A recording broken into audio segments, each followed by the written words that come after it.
હિન્દુ સંસ્કૃતિમાં આવતા તમામ તહેવારોની એક આગવી ઓળખ અને વિશેષતાઓ રહેલી હોય છે. ત્યારે વિદ્યાર્થીઓ બાળપણથી જ હિન્દુ સંસ્કૃતિમાં આવતા વિવિધ તહેવારોથી અવગત થાય અને તેનું મહત્વ સમજે તે હેતુથી પાટણ શહેરની તમામ શાળા સંકુલોમાં વિવિધ ધાર્મિક તહેવારોની ઉજવણી કરવામાં આવતી હોય છે.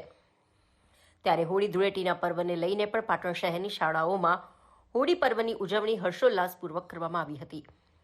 ત્યારે ગાયત્રી મંદિર વિસ્તારમાં આવેલ પ્રેરણા મંદિર શિક્ષણ સંકુલ પાટણમાં આજે હોળી પર્વની ધામધૂમપૂર્વક ઉજવણી કરવામાં આવી હતી. બાલ મંદિરના વિદ્યાર્થી દ્વારા હોળી ડાન્સ રજૂ કર્યા તેમજ હોલિકા દહનનું નાટક બાળ મંદિરના વિદ્યાર્થીઓ દ્વારા રજૂ કરવામાં આવ્યું હતું.